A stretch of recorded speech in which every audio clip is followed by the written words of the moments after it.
es que esta comunidad es la prosperidad, el progreso y el poder de Estados Unidos. Lo que pasa es que nadie lo sabe, ni los latinos mismos saben el tamaño que tenemos, la relevancia que tenemos. Decir, esta persona, estas organizaciones confían plásticamente en mí y tengo la obligación de buscar hacia dónde llegar esto. Eso puede generar una presión que a lo mejor puede en algún momento paralizarte, nublarte. ¿Cómo manejas esa situación? Acompáñame a descubrir a las mentes extraordinarias detrás de ideas y proyectos extraordinarios.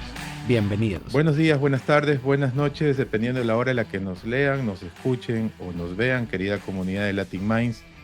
Tenemos un capítulo más, bienvenidos a un capítulo más donde conversamos con una mente brillante latina más en cualquier lugar del mundo.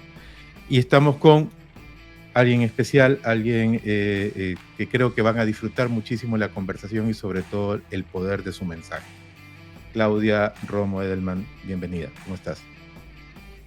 Muchas gracias por la oportunidad. Claudia, uno de los mensajes o el mensaje que a mí más cuando revisé muchísimo o cuando investigué y revisé muchísimo tu historia, tu información, uno de los mensajes que más me impactó es que tú sostienes que los latinos no somos takers, sino makers. Y quisiera entender y que la comunidad que nos escucha o nos ve entienda más qué exactamente tú quieres transmitir con ese mensaje. ¿Qué implica o qué significa para ti o qué es lo que quieres transmitir cuando dices que los latinos no somos takers, sino sobre todo makers, hacedores? Nosotros como comunidad latina, hispana, Latinx, cualquiera de los términos que se usan para etiquetar esta comunidad de más de 62 millones, de hecho 65 millones ya aprobado por el censo, 65 millones de personas en Estados Unidos, es que esta comunidad es la prosperidad, el progreso y el poder de Estados Unidos. Lo que pasa es que nadie lo sabe. Ni los latinos mismos saben el tamaño que tenemos, la relevancia que tenemos, la juventud que tenemos, el poder adquisitivo que tenemos, el poder económico que traemos, la cantidad de impuestos que pagamos, la vitalidad, el rol tan vital que jugamos para el crecimiento y la competitividad de Estados Unidos. Por lo tanto, tenemos este espacio con esta falta de conocimiento y esta ignorancia de nuestras propias contribuciones al país, añadido a presiones políticas, intereses, etcétera, se llena un espacio que nos pinta como con estereotipos, con sesgos, de una forma caricaturesca, a lo mejor representando las peores fantasías de alguien o de alguna forma que no corresponde a la realidad. La realidad de los latinos es hermosa, es poderosa. Lo que no está bien es la percepción de los latinos. La percepción tiene que hacer un catch-up acerca de la realidad de los latinos. Entonces, estamos vistos de una forma negativa cuando somos positivos, o no estamos vistos, somos invisibles cuando tendríamos que ser visibles. Por eso lo que hay que hacer es el cambio de taker a maker y realmente consolidar una narrativa para que todo el mundo en Estados Unidos sepa que los latinos somos la fuerza económica que lleva al país adelante.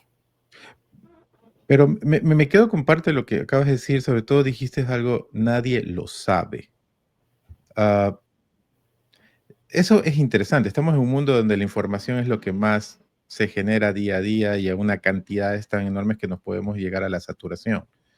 Pero cuando tú dices nadie lo sabe, ¿qué implica? ¿Una invisibilización propia? ¿Implica de que el sistema nos invisibiliza o también nosotros nos invisibilizamos? ¿Por qué nadie lo sabe el poder que podemos tener como comunidad? Porque nos quedamos con las imágenes de antes. Vamos a ver, si yo tuviera que pintarlo, es como si hay un chico en la clase de primaria que es chiquito y muy delgadito y nadie lo ve, o a lo mejor hasta lo avientan al lado porque no está en ningún equipo de deporte, pero este chico va creciendo, se va haciendo el ejercicio, va volviéndose el más grande y entonces ahora es el más grande de todos, pero en realidad es que ni él mismo se ha puesto a ver que su cuerpo cambió y sigue teniendo en su cabeza la imagen de ese niño pequeño, delgado. Tenemos este espejo distorsionado que a nosotros como latinos no nos deja ver que pasamos de este momento. Entonces nosotros hicimos una encuesta que se llama el Hispanic Sentiment Study, el estudio del sentimiento hispano en 2018, lo comparamos con el 2023 para saber exactamente la cantidad de latinos que conocían de los datos básicos de la comunidad latina. cuántos somos, qué tan jóvenes somos, cuál es el tamaño de nuestra economía, cuál es el tamaño de nuestro poder adquisitivo y cuáles son nuestros emprendedores. Estas 5 cosas al 77% de los entrevistados, que fueron bastantes, les sorprendieron. No sabían cuántos éramos, qué tan jóvenes somos, qué tanto adquirimos, qué tanto empujamos la economía y qué tanto somos los emprendedores, el creador de empleo número 1 del país. Entonces, hay una falta de campaña educativa acerca de nuestros propios datos. Los medios de comunicación se han concentrado en hacer estereotipos de narcotraficantes, de mandadores de pizzas, de los criminales, cuando en realidad somos los astronautas, los arquitectos, los ingenieros, pero no nos ponen en eso. Nos hablan de migración cuando tendríamos que estar hablando de crecimiento, nos hablan ¿sabes? Nos ponen en los medios de comunicación de una forma que a la comunidad latina no le permite verse a sí misma. Entonces, creo que nadie lo sabe, viene de una falta de entendimiento de nuestros propios datos, de una falta de datos de entrada. Después de estos datos, hacerlos públicos, que es a lo que nosotros nos hemos dedicado en los últimos 5 años, hablarle a los latinos del poder latino. Ya que creció este número de 77% de los latinos que no lo saben, ahora se redujo a más de, a 49%. Entonces ya sabemos que al menos la mitad de los latinos ya saben de su propio poderío, lo que está haciendo que nos sintamos cada vez más orgullosos y más poderosos. Ahora que estamos ya todos juntos, vámonos a hacer una campaña de educación y concientización a todo el país para que no nada más los latinos, sino los no latinos tengan claro que no hay forma que sus empresas puedan contratar o vender sin nuestra comunidad, a los políticos que no hay forma en que puedan ganar una sola elección sin el poder latino. Es una historia de campaña, es lo que no es muy difícil, esto va a ser fácil, unos cuantos años, vaya. Pero ¿cuál es la parte más compleja? La parte más compleja es trabajar con nuestra comunidad para que se empodere, pero se empodere en el buen sentido, en el sentido de entender la potencialidad que tiene, o la parte más difícil es hacerle entender al sistema, a la sociedad en general, al ver a la comunidad latina desde la oportunidad, no solamente desde los sesgos, exacto. No, a mí me ha costado, vamos a ver, yo soy una experta en movilización global y llevo 30 años de mi vida haciendo campañas globales de vacunación, de educación, de todo ese tipo de cosas. Y cuando yo me encontré, bueno, yo me mudé a Estados Unidos hace 10 años, que me encontré este problema de mercadotecnia reverso, donde los latinos, el producto de los latinos es hermoso, pero el paqueteo de los latinos es pésimo. Entonces dije, bueno, esto vamos a tener que tratarlo como se trata un problema de concientización o de información. Fue muy difícil empezar porque hay tanta fragmentación en la comunidad que era imposible poner ningún mensaje porque se iba a porosear. O sea, los latinos no querían ser latinos, querían ser no latinos y no estar con los latinos. Y yo quiero o ya ser mexicano, tener mi identidad guardada, o quiero no ser asociado con esta comunidad porque me perjudica, porque he visto cómo a mis padres los rechazan, los discriminan. Entonces había una historia de identidad y de unidad muy fuerte que era casi imposible hacer este tema de concientización. La verdad es que lo que yo he visto en los últimos 5 años ha sido increíble, casi extraordinario. Yo llevo trabajando en el impacto social durante muchísimos años. Nunca vi a una comunidad crecer y cambiar tan rápido como la latina. Somos como de plástico, es como ¡pum! Lo puedes estirar, lo puedes crecer. Y entonces el problema más grande con el que yo me he enfrentado es un problema de fragmentación, un problema de identidad, de negación de la identidad, que no ha permitido hacer una campaña de educación y después de empoderamiento. Ahora siento que tenemos las condiciones adecuadas para hacerlo, no nada más porque nos sentimos más unidos. Del 2018 al 2023, la unidad de la comunidad latina creció del 14%, es decir, 86% de los latinos se sentían fragmentados, que no hablamos con una sola voz, etcétera, al 48%. Nunca he visto números así, del 14 al 48% de unidad. Del 23 al 50% de concientización de propios datos. Eso quiere decir que ahora los latinos se sienten con el permiso de ser latinos. Entonces, si tú te tenías que decir que eras George, bueno, pues te estás quitando la máscara y dices, soy Jorge, llámame Jorge. Y vamos a tomar la latinidad como un superpoder y ya no va a ser un con, ahora va a ser un pro. Entonces, creo que ahorita tenemos unas condiciones muy diferentes y creo que estaremos viendo el principio de la era latina en Estados Unidos. Pero ¿cómo contrastas eso con que incluso en muchos momentos se ha puesto como ser latino está de moda o lo latino está de moda? Pero ¿cómo contrastas eso con muchos mensajes desde otros ámbitos de la sociedad, desde otros lados, en las que te hablan de asimilación, en las que te hablan de que lo más importante es que la comunidad tiene que asimilarse, de que del que está acá, del que se desarrolla en esta sociedad, en este maravilloso país, tiene que trabajar en asimilarse? Además, ¿qué es conceptualmente asimilarse? Entonces, ¿cómo contrastas esos dos conceptos?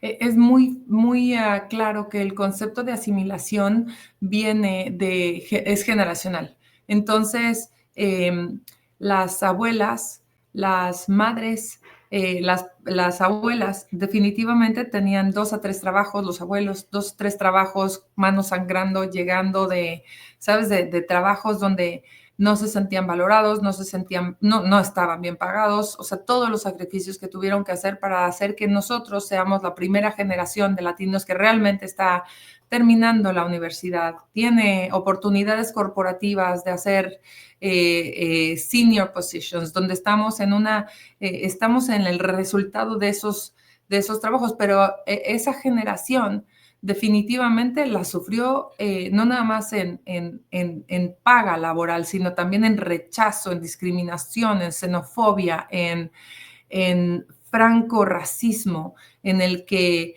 por proteger a las generaciones se cambiaban el nombre, negaban el idioma, negaban las raíces, las consecuencias típicas de comunidades perseguidas.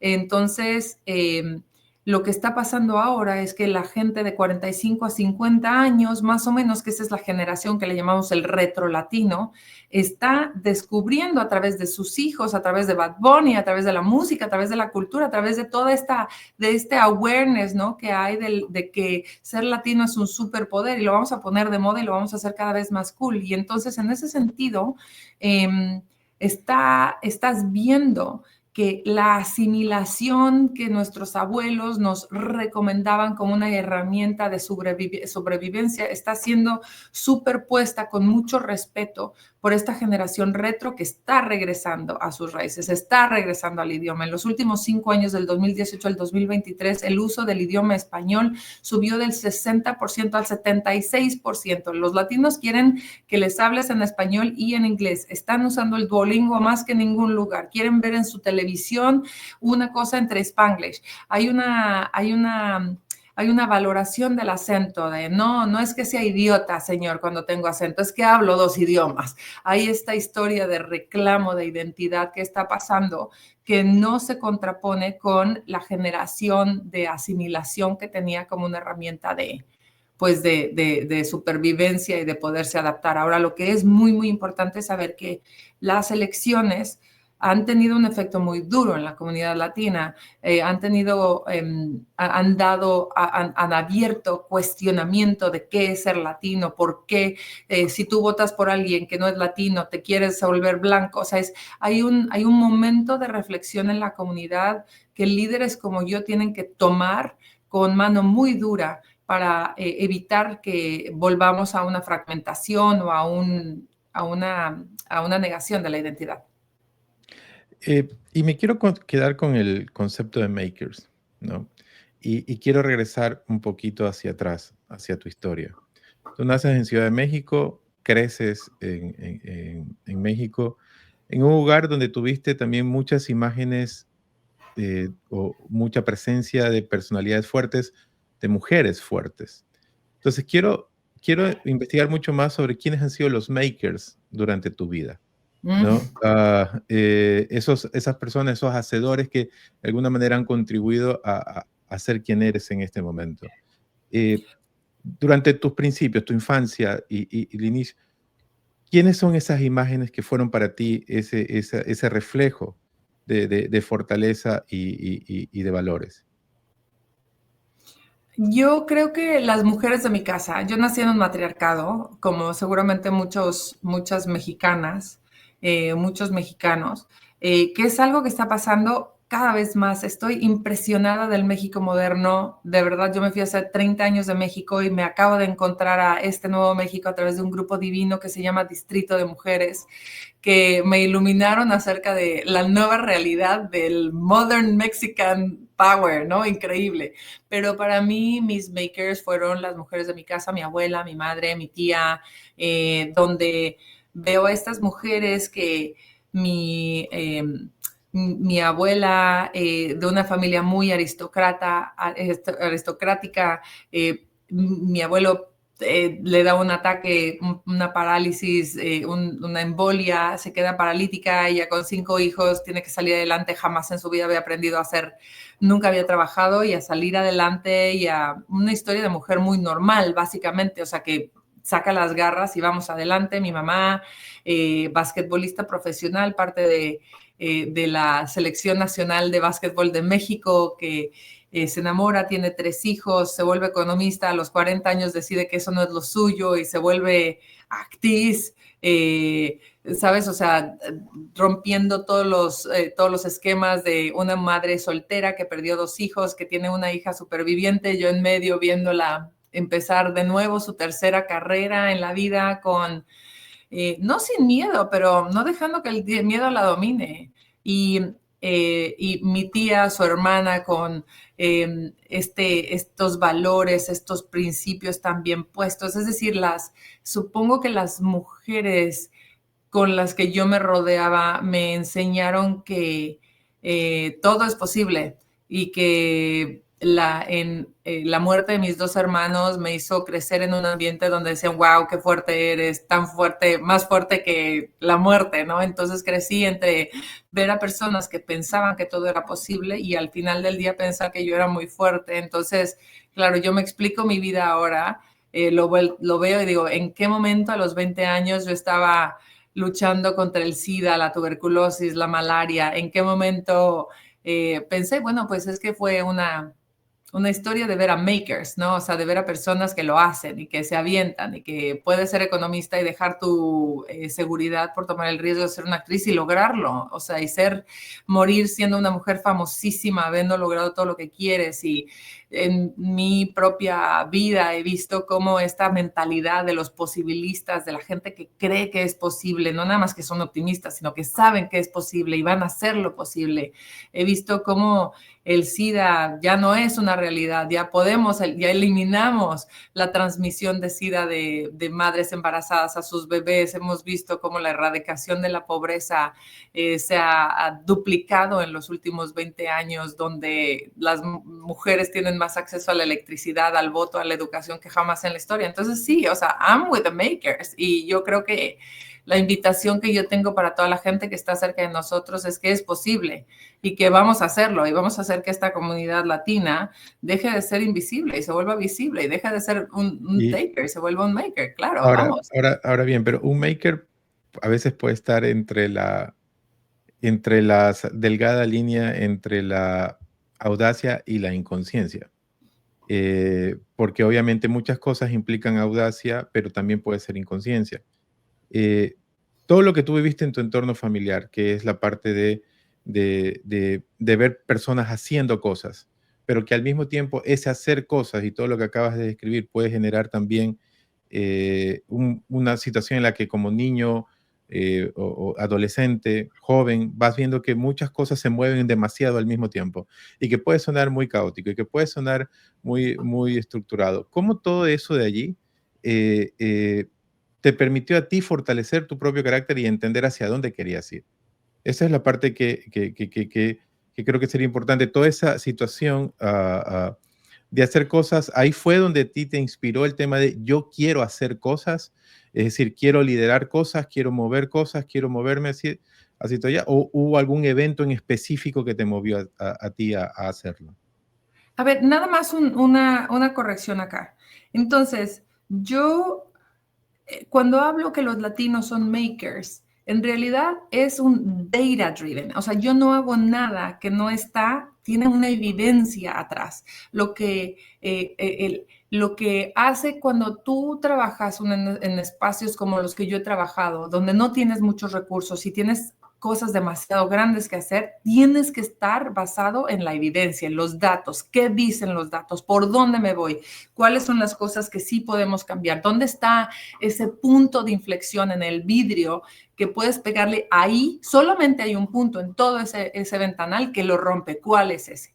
Entonces, cuando yo hablo que los latinos son makers, es porque somos makers. Somos los que pagamos los impuestos, somos los que estamos creciendo en números, somos los que generamos más trabajo. Entonces, no es una historia de audacia, es una historia de entendimiento de quiénes somos y cómo nos tenemos que ver. Y la narrativa que yo estoy tratando de crear no es una narrativa moral, no es una narrativa de filantropía, no es una narrativa de caridad, es una narrativa de crecimiento para Estados Unidos basado en los datos. Entonces, nada más como, no es ser Mafalda, que yo soy, pero no es ser Mafalda y ser audaz y tener riesgos. Esto es algo contundente basado en los datos, que es la forma en la que yo he tenido que trabajar toda mi vida.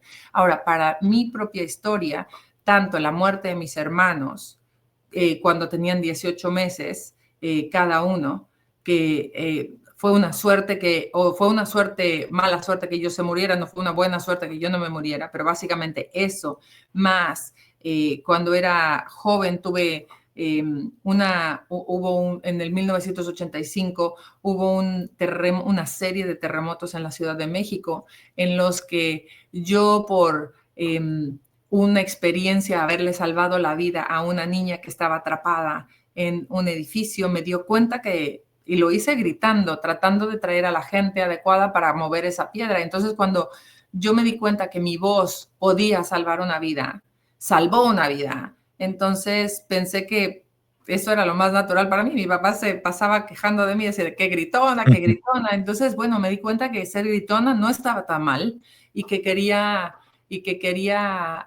tener esa posibilidad de sentirme de esa forma como me sentí en ese momento y ser yo misma. Entonces, la suerte que yo tuve es de haberlo hecho cuando tenía 15 años, no como mi mamá cuando tenía 40, y darme cuenta que toda mi vida yo quería hacer eso, quería usar mi voz para llamar la atención a las cosas que la gente no ve. Entonces es como, más que un riesgo, es como una realización de quién eres y de lo que tienes, y yo quisiera que la gente se diera cuenta tan temprano como se puede de quiénes son y qué les gusta hacer para que lo puedan hacer de una forma que les beneficie a ellos y les beneficie al mundo, ¿no?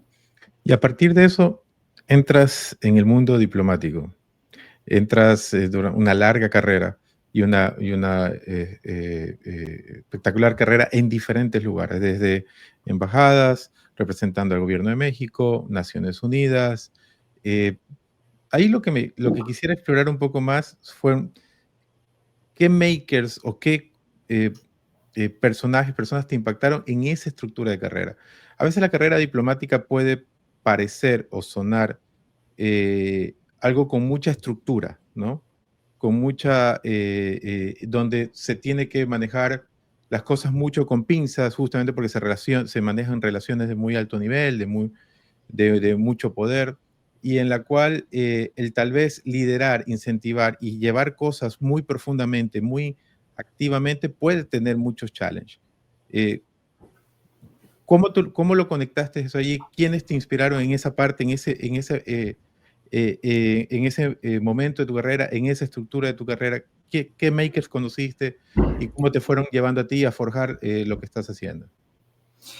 Yo le debo todo a mi escuela diplomática. Yo le debo todo a lo que aprendí, tanto trabajando para medios de comunicación, gobiernos, organizaciones internacionales. Literalmente, bueno, esto que estoy haciendo ahora es la culminación de 25 años de estar trabajando y aprendiendo.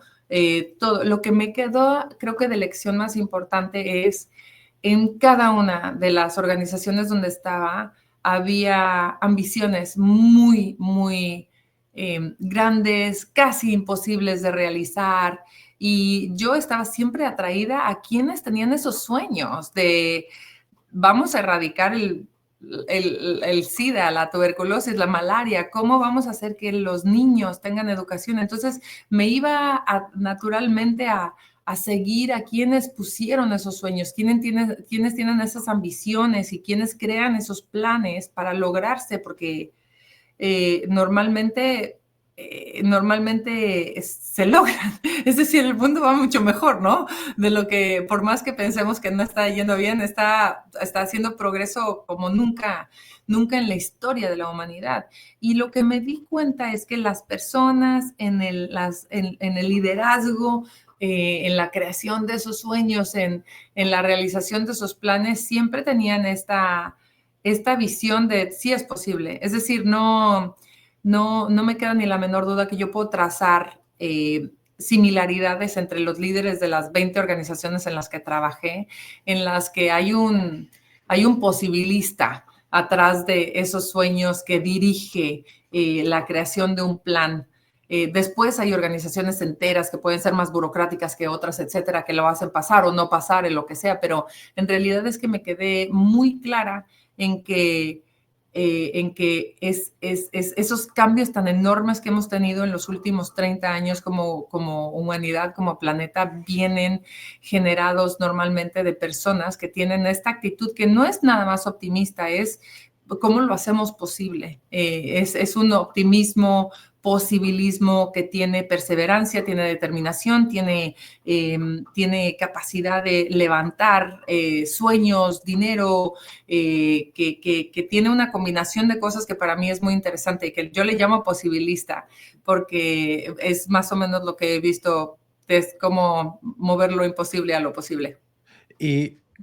Pero en el mundo diplomático hay cosas que pueden ser, que tienen sus tiempos, que tienen sus procesos, que pueden ser un poco más lento. Y para todo posibilista, para toda persona que lidera iniciativas como tú, eh, puede a lo mejor haber un choque entre eso, los tiempos y las ganas de seguir adelante, de mover algo hacia adelante.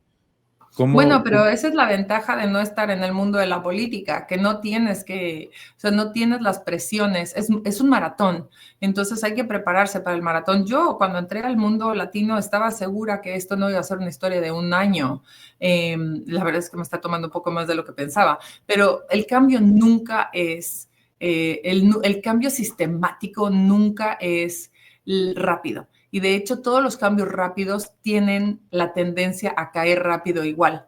Es decir, cuando la gente actúa por presión, cuando tienen la pistola en la cabeza y tienen que hacer algo, como lo que hemos visto ahora que está pasando con estas tendencias tan fuertes de backlash, no diversity, equity and inclusion y todo esto, es porque no están hechos sistemáticamente, no se están haciendo de fondo y desde abajo.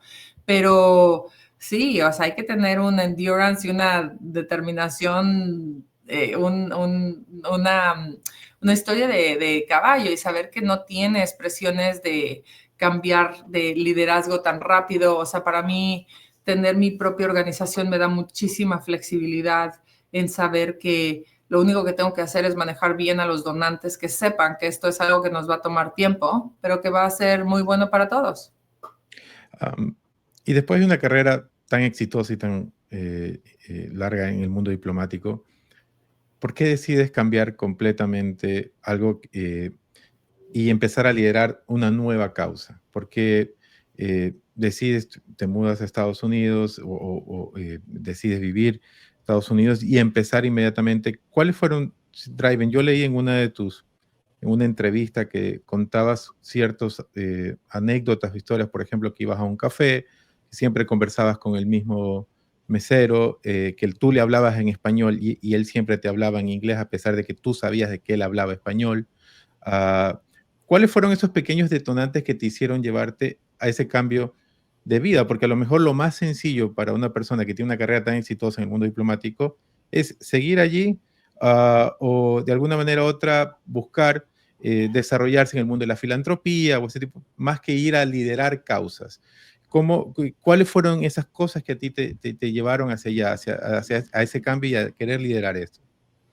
La verdad es que me mudaron a Estados Unidos como parte del sistema, es decir, me dieron un nuevo, me asignaron, me sacaron de Suiza y me asignaron a Nueva York. Entonces vine a trabajar a UNICEF y durante los primeros años no me enteré mucho de esta historia de los latinos, etcétera, más que el encuentro con el barista de todos los días que yo decía, bueno, ¿por qué no me habla español? Sí, o sea, evidente, mi abuelo Puebla desde acá, o sea, evidentemente él es mexicano, yo soy mexicana, pero ahí, no, lo que pasó fue no un detonante pequeño, fue un detonante enorme, que es que me casé con un americano.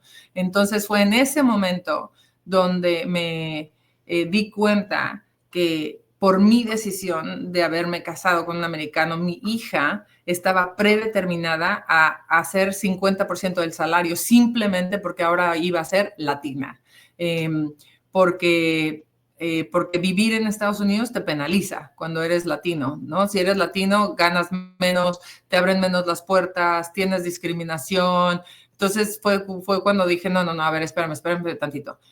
Esta va a ser mi nueva realidad, sabiendo lo que sé hacer, sabiendo que hay un problema de percepción enorme, me voy a dar de topes contra la pared si no hago algo que es personal para mí. Entonces fue ahí donde decidí que quería hacer algo, pero para mí fue súper difícil, o sea, cambiarme. Yo estaba apanicada, o sea, cuando estaba pensando en salirme de las Naciones Unidas, me tardé meses y meses en tomar una decisión porque tenía muchísimo miedo. Yo nunca había sido piloto de mi propia historia. Yo cuento mucho que mi papá era ingeniero civil y cada vez que íbamos a las carreteras me decía que yo era muy buena copiloto porque le podía guiar con los mapas así de a la derecha, a la izquierda, etcétera. Y él me decía, qué buena copiloto eres. Y cuando estaba pensando en cambiarme de las Naciones Unidas, al salirme me di cuenta que sin querer mi papá, la narrativa de mi papá había puesto en mi cabeza la idea de que mi rol en la vida era ser copiloto, la mano derecha de alguien, y siempre fui la mano derecha de alguien, siempre trabajé con los grandes jefes del mundo, pero ahora que quería ser piloto de mi propia historia, no me atrevía, no sabía cómo, tenía que romper un estereotipo que yo tenía en mi cabeza, yo misma, mi papá sin querer lo puso en mí. Entonces fue muy complicado, no nada más no saber cómo crear una organización de cero, no trabajar con 100,000 personas y 190 países, sino también romper un esquema que me estaba limitando el tamaño de los sueños que podía tener. Entonces yo creo que para muchas personas es súper importante saber que como latinos tenemos las barreras culturales, las sociales, pero también las personales, las que te dijeron que podías o que no podías hacer y que muchas veces nos detienen. Entonces fue muy difícil para mí salirme, crear mi propia organización. Cuando creé mi propia organización a los 6 meses estaba casi en bancarrota, ya no tenía dinero para seguir adelante, tuve que hablar con los empleados y decirles, bueno, ya se acabó, ya no puedo seguir adelante, aquí se va, y todo el mundo me dijo, bueno, ¿cuánto tiempo te vas a tardar en levantar el dinero? Y le dije, pues como 3 meses, bueno, pues nos quedamos, te esperamos sin salario. Entonces en ese momento me di cuenta que tenía una responsabilidad muy grande porque había generado confianza y esperanza no nada más en mi equipo, pero en la comunidad que estaba, y entonces, bueno, pues de ahí para acá, todo va para arriba. Eh, y es importante lo que comentas, porque mucha de la gente que nos va a escuchar, que nos escucha en este podcast, eh, cuando ve a líderes como tú, cuando ve a personas que cuentan su historia, muchas veces tendemos a deshumanizar las personas que vemos. ¿Qué quiero decir con eso, a deshumanizar? Que pensar esa persona no tuvo miedos, o a lo mejor ella tuvo todos los elementos, todas las cosas, no pasó por ciertas crisis, no tuvo síndrome del impostor, no tuvo que vencer tal vez cuestiones del pasado, cosas que a lo mejor se nos implantaron muchísimo. Y cuando tú lo exteriorizas, como lo acabas de hacer, se entiende de que, ok, ese tipo de personas han sentido lo mismo que pasamos todos, ¿no? De que hay momentos en los cuales tienes miedo, en los cuales tienes nervios, en los cuales te da miedo dar un paso hacia adelante, en las que también sientes de, ok, no sé hacia dónde ir, momentos de confusión.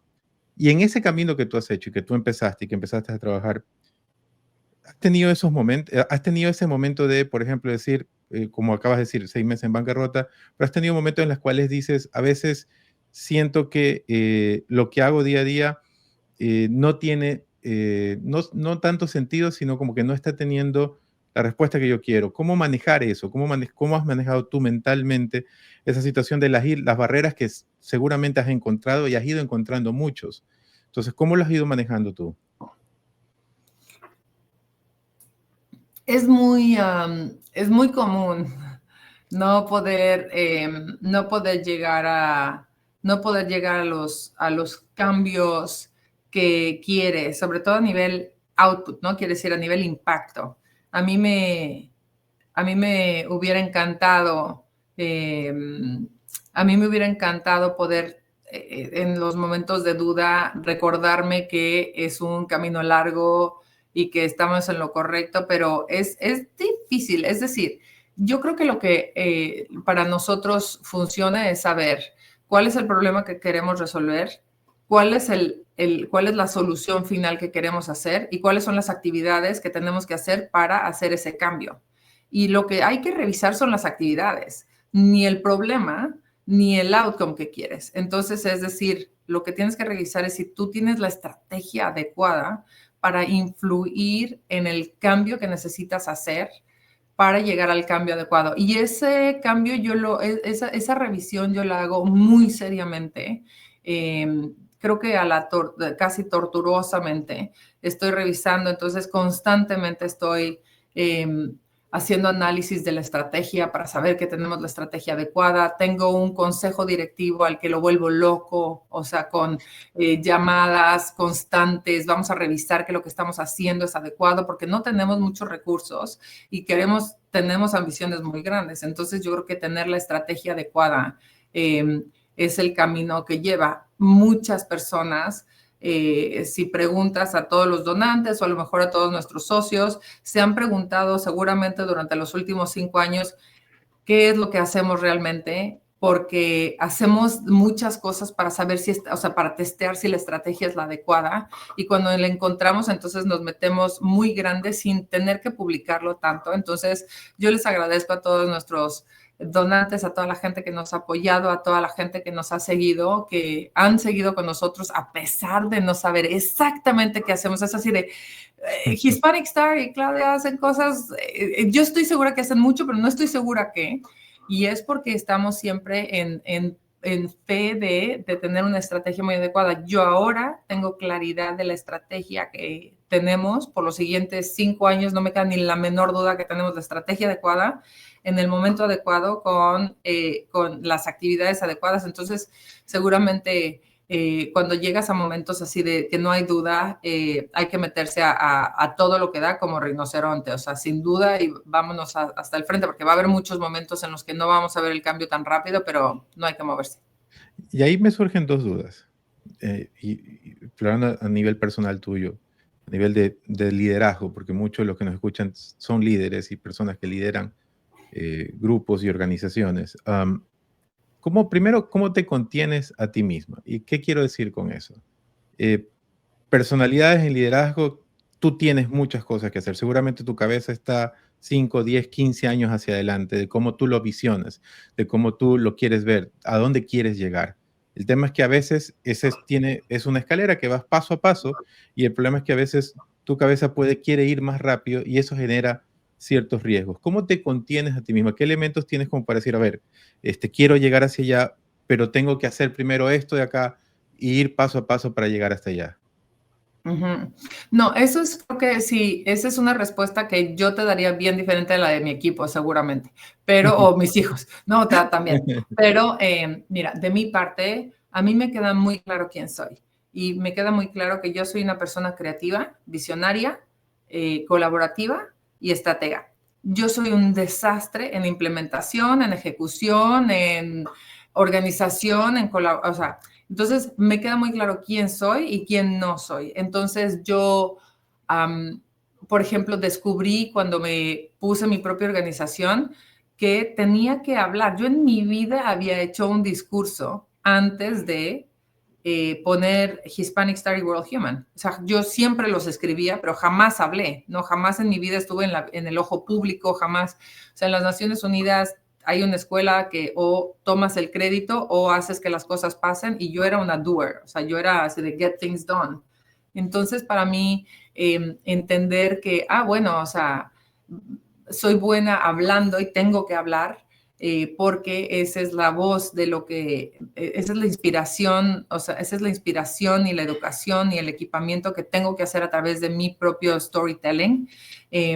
Pero mi equipo tiene muy claro que todo lo que yo digo que es fuera de la estrategia lo tienen que tomar como con una pincita de sal y decir, bueno, sí, claro que sí. Y tienen un sistema que le llaman el feasibility test, que es ver si lo que estoy diciendo hace sentido, pero en realidad es que permeo bastante desorden y creatividad en mi equipo, entonces lo saco bastante de onda porque los entusiasmo a hacer cosas que a lo mejor no estaban parte de la estrategia. Entonces, sí, es cómo me controlo a mí misma, pues con mucho trabajo, la verdad, o sea, con mucho trabajo. Entonces trato de enfocar mi creatividad en otras áreas.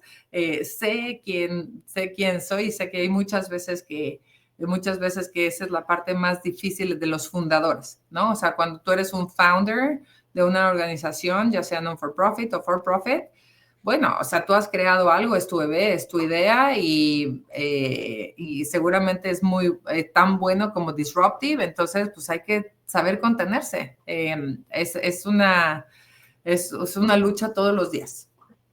Y la segunda duda que me surge es el tema de la confianza. Dijiste que, por ejemplo, hay muchas personas u organizaciones que dicen, no entiendo muy bien qué es lo que hace Claudia, qué es lo que hace la organización de Claudia, pero confío en ella, ¿vale? ¿Cómo manejas tú esa situación? ¿Qué quiero decir con aquello? Porque eso en algunos momentos puede parecer una presión muy fuerte. Decir, estas personas, estas organizaciones confían plásticamente en mí y tengo la obligación de buscar hacia dónde llegar esto. Eso puede generar una presión que a lo mejor puede en algún momento paralizarte, nublarte. ¿Cómo manejas esa situación de las expectativas que otras personas, que otras organizaciones, que incluso tu propio equipo de trabajo puede tener sobre ti?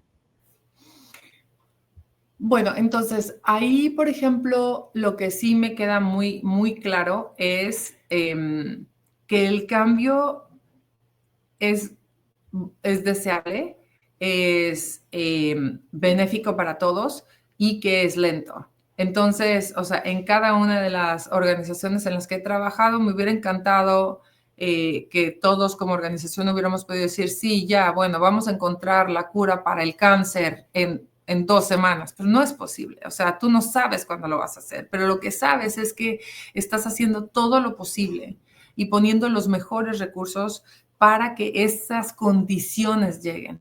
Entre más rápido puedas tener evidencia de progreso, entre más claro puedas seguir con una idea de comunicar claramente hacia dónde quieres ir, cuáles son los obstáculos que tienes, cuáles son las condiciones que tienes, más generas confianza. Yo a nivel personal como a nivel organización tenemos principios y valores básicos como la transparencia, la innovación y la colaboración. ¿Qué quiere decir eso? Que a nivel transparencia nosotros ponemos todo upfront.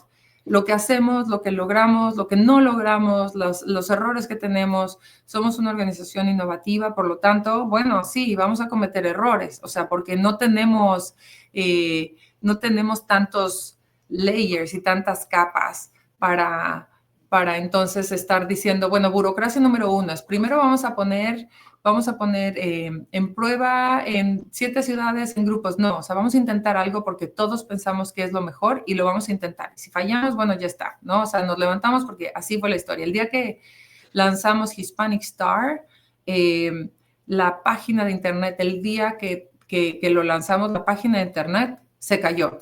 ¿Por qué? Porque no teníamos idea de los millones de personas que iban a llegar a la página y simplemente no teníamos el sustento tecnológico para hacerlo.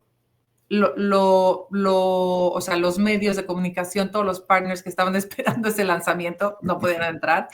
Y lo asumimos que nunca esperamos tener el éxito que teníamos en ese momento y te vas adelante. Y el espíritu de colaboración es, creo que muy importante, que es una historia donde la gente sabe que no vas a tomar ventaja de ellos, que saben que si vamos a ir muy lejos porque vamos a ir juntos, no queremos ir muy rápido porque vamos solos. Entonces nosotros nos traemos a mucha gente con nosotros, ¿no? Todas las organizaciones no gubernamentales saben que somos colaborativos, lo hemos demostrado en cada momento, tiramos proyectos porque hay partners que piensan que eso les puede dañar a ellos. Entonces, creo que la confianza se genera a través de transparencia, a través de colaboración, a través de comunicación y saber que, bueno, que tienes un track record que te permite dar señales de progreso, Nosotros creo que la señal más grande de progreso la acabamos de demostrar en este Hispanic Leadership Summit y en esta gala a través de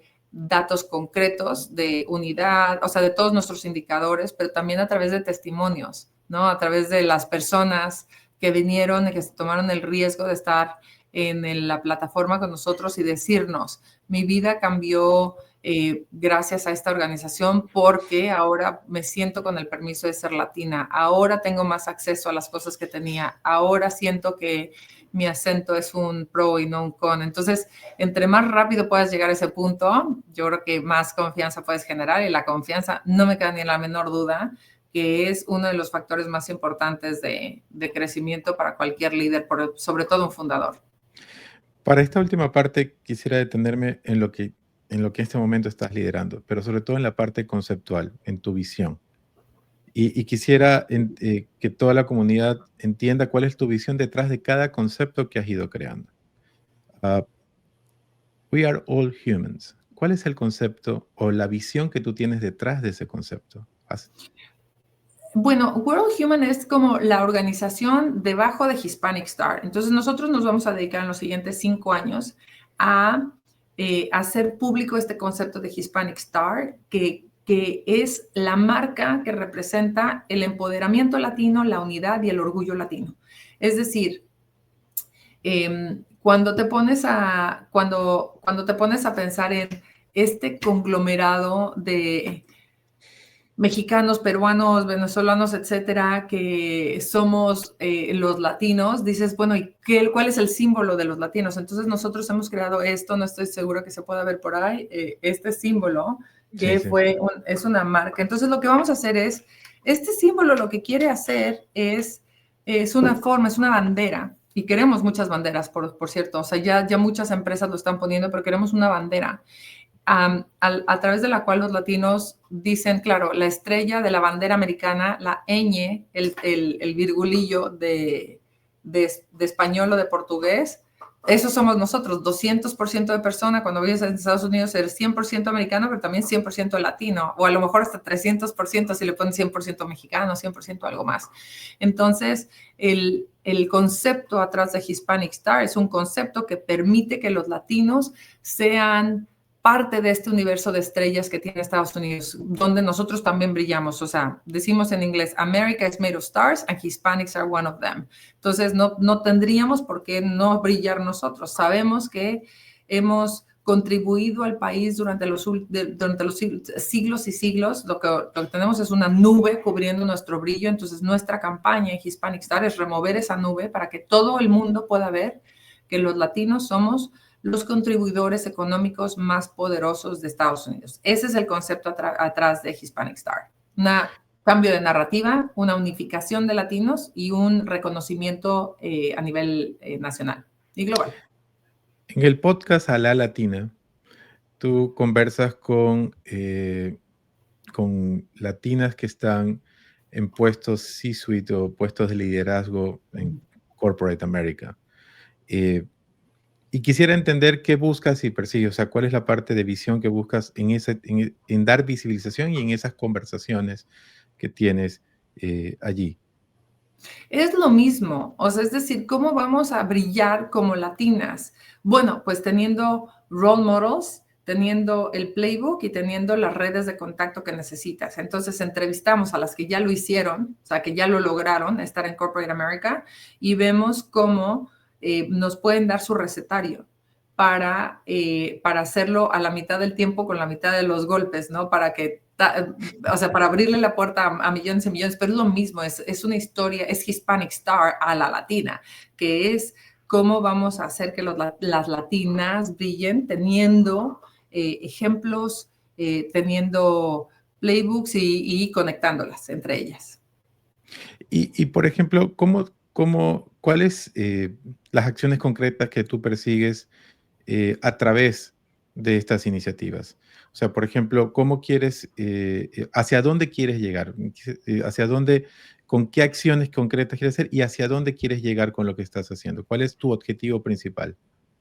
Nosotros queremos o sea, nuestra visión general o nuestra visión final es que los latinos sean reconocidos como una fuerza positiva de contribución al país y que estemos listos para brillar. ¿Esto qué quiere decir? Que la percepción de los latinos, que es a lo que nos vamos a enfocar nosotros, va a llevar a una mejor representación. Entonces, la ecuación que estamos haciendo es, nosotros sabemos que tenemos una percepción que nos perjudica, vamos a cambiar esa percepción para que de esa forma se abran la puerta de la representación para tener, si somos 20% de la población, queremos tener 20% de representación en las posiciones de poder en la política, en los senior positions, en inversión que tenemos hacia nuestros emprendedores, en representación en los medios de comunicación adecuada. Entonces estamos teniendo percepción, afecta e impacta la representación y el actor principal que estamos movilizando para lograrlo es las corporaciones, el sector privado. ¿Por qué? Porque los latinos, de acuerdo al barómetro de Edelman Barometer, los latinos confían en su jefe y en su trabajo más que en ningún otro actor público. Confiamos más en nuestro trabajo, en nuestro jefe, que en los medios o en los gobiernos o en la religión en general. Entonces, nosotros sabemos que si nosotros nos dedicamos a movilizar, a transformar y a equipar a corporaciones, entonces, pues vamos a tener un aliado en informar, equipar, avanzar y poder movilizar a los latinos de una forma en la que es muy digna. Nosotros no queremos charity, queremos oportunidades reales. Entonces, creo que por ahí viene nuestra teoría de cambio.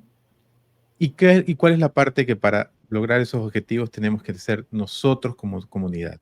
La parte que nosotros tenemos que hacer. ¿Cuáles son las claves que tú sientes que es lo que tenemos que hacer nosotros como comunidad para también lograr ese cambio?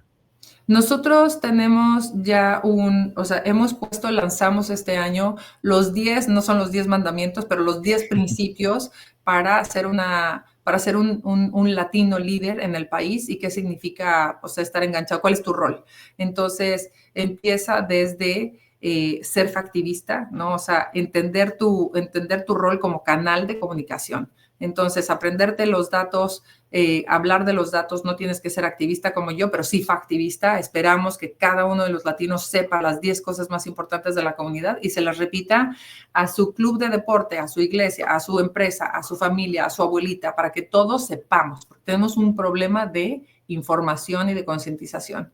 El número 2 es comportarnos como comunidad entre nosotros mismos. ¿Qué quiere decir eso? Aprender de otras comunidades que se apoyan entre ellos mismos, se mentorean entre ellos mismos, se dan negocios entre ellos mismos, se favorecen entre ellos mismos, se abren la puerta entre ellos mismos, no se hablan mal no se habla mal de un latino enfrente, o sea, de otro latino. Entonces hay como reglas del juego que hemos puesto con muchos otros líderes que vamos a sacar adelante, pero básicamente be loud and be proud, ¿no? O sea, sé orgulloso de ser latino, entiende la data de los latinos, vete a abrirla, vuélvete un canal de comunicación de la comunidad, porque esa es la forma, y sé un buen latino con los latinos, y yo creo que esa es la forma en la que vamos a hacer que este cambio sea sistémico y sea algo que nos beneficie a todos.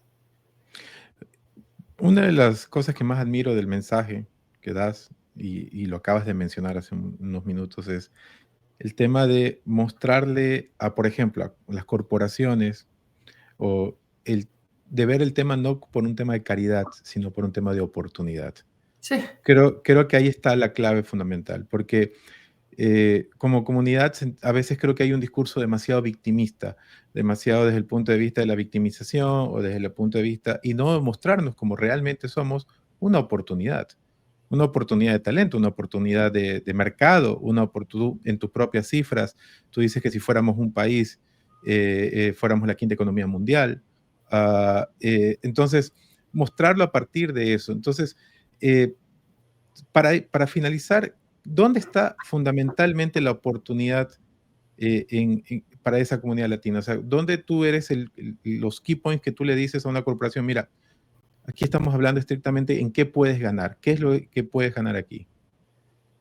Bueno, nosotros sabemos que son las 4 áreas de entrada y nos hemos venido dedicando a hacer eso como oportunidad. La vemos y estrictamente lo vemos a nivel corporativo, que es empleado, supplier, consumidor, que es en donde nos vamos a enfocar más en los siguientes 5 años, y comunidad, porque los latinos compran y tienen preferencias de lealtad cuando eres bueno en todos estos aspectos. Si tú eres bueno en mi comunidad, si tú me tratas de una forma en la que me permite ser yo mismo, si contratas a mis servicios como pequeña y mediana industria, yo te voy a consumir, yo voy a preferir tu producto que el de otros, yo voy a tener lealtad al consumidor. Entonces ese es el círculo que nosotros estamos tratando de ver, que la gente, las corporaciones entiendan que a los latinos como oportunidad.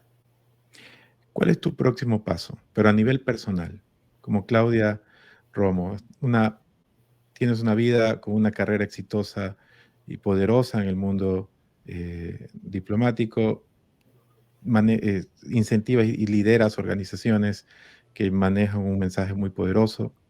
Pero ¿cuál es tu siguiente paso a nivel personal? ¿A dónde quieres ir tú?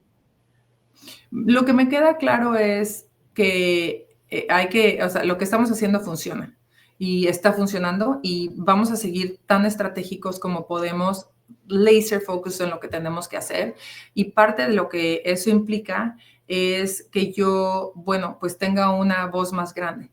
Entonces, a nivel personal, voy a tener que enfocarme en tener más audiencia, más alcance, más influencia a nivel cultural. Entonces, bueno, pues ya espero que se note en algunos años. Claudia, para finalizar, cinco preguntas rapidísimas personales. Un libro que a ti te haya marcado, que a ti te haya cambiado, que te haya generado algún cambio. Factfulness, de Hans Rosling. Es el libro que más me ha impactado toda mi vida. Una película que a ti también te haya impactado, que te haya generado, que la tengas en tu baúl de recuerdos como algo que te impactó. Carpe Diem. Dead Poet Society, la Sociedad de los Poetas Los Muertos. poetas muertos. Un hábito que a ti te funcione. Yo soy súper de hábitos, entonces rutina. Mi mejor hábito es la rutina, que es ejercicio a la misma hora, levantarme a la misma hora. Entonces, una maquinita, pero la rutina que más me funciona, los hábitos que más me funcionan es tener una rutina, y mi rutina siempre incluye el ejercicio. Una canción que escuches para cuando solo necesitas desconectarte de todo. Bueno, me encanta una canción de Andrea Bocelli con Celine Dion, que se llama A Prayer, o sea, una oración o algo así, que me fascina y me encanta y me desconecta. La otra es de Tribalistas, que es un grupo brasilero que me fascina. Entonces sí, por ahí, carnavalistas. Y la última, una experiencia que a ti te marcó de por vida. Seguramente la muerte de mis hermanos es la primera y experiencia más grande que determinó quién soy y lo que hago. Claudia, ¿dónde te encuentra la comunidad? ¿Dónde te puedes seguir? Pues muchas gracias. En Claudia Romo Edelman, en cualquiera de las plataformas. Y sí, hay que ayudarme porque necesito crecer mi alcance y mi alcance y mi reach. Entonces, ayúdenme a crecer mis redes, porfas. Entonces te encuentran en todas las redes sociales como lo acabas de describir, ¿correcto? Claudia Romo Edelman. Claudia Romualdo. Claudia, ha sido un honor y un placer. Muchísimas gracias. Muchísimas gracias a ti, qué linda entrevista. Muchas gracias, te lo agradezco. Muchas gracias, querida comunidad. Ya han visto una nuevamente brillante más, una personaje y una persona con un mensaje muy poderoso que lo han podido disfrutar el día de hoy. Síganos en todas nuestras redes sociales como Latin Minds, suscríbanse al boletín que cada vez crece más y nos vemos en el próximo capítulo con otra mente brillante más. Un abrazo a todos.